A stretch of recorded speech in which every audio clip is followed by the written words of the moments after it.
जीवन में संतुलन बहुत जरूरी है। किसी भी चीज की अति करना अच्छा नहीं है।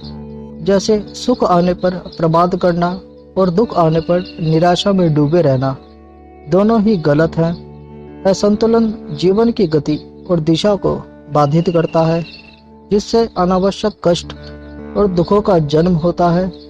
जिससे मन, विचार और कर्म में संतुलन है, उसे ज्ञान मिल जाता है और ज्ञान से ही सदा के लिए शांति, संतुष्टि मिलती है। सही कर्म से ज्ञान और मुक्ति संभव है।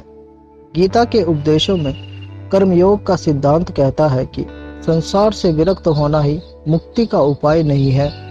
संसार में रहकर एक गृहस्थ अपने कर्मों का पालन करते हुए कर्मफल से विरक्त होकर मुक्ति प्राप्त कर सकता है। सही विचार और उचित कर्म भी आसक्ति को खत्म करने में सक्षम है। अच्छे कर्म कभी व्यर्थ नहीं जाते, चाहे ये दुनिया हो या परलोक। ज्ञान और कर्म एक ही हैं। एक अज्ञानी कर्म और ज्ञान को अलग अलग समझता है, लेकिन एक ज्ञानी जानता है कि दोनों एक ही हैं।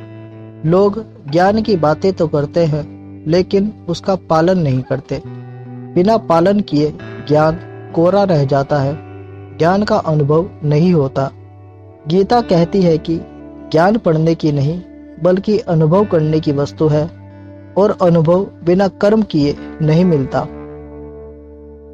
इच्छा दुखों का मूल है। इस संसार में जितनी भी चीजें सांसारिक सुख की श्रेणी में आती हैं, उनकी एक शुरुआत और अंत जरूर होता है। इन सांसारिक सुखों का अंत दुख, कष्ट और दुर्गति के रूप में होता है। इच्छाओं का अंत नहीं है। एक पूरी होती है तो दूसरी नई इच्छा आ जाती है। हर इच्छा से प्रेरित होकर कर्म करना गलत है, क्योंकि ऐसे तो अनुचित कार्य भी होंगे। इच्छाओं से विचलित न हो, उन्हें एक विरक्त दर्शक बनकर देखो और वे चली जाएंगी। भगवान ही सबसे बड़ा सहारा है। परमपिता ही एकमात्र हमारे आधार हैं और अपने हैं। इस संसार में कोई भी अकेला नहीं है। ईश्वर में विश्वास रखते हुए जो मनुष्य कर्म पथ पर बढ़ता जाता है, वो सदा शांति, सुख और मुक्ति पाता है। भूत और भविष्य की चिंता करना व्यर्थ है। वर्तमान ही सत्य है। जो भी पूर्ण समर्पण से ईश्वर की शरण में आता है, परमात्मा उसका कल्याण अवश्य करते हैं।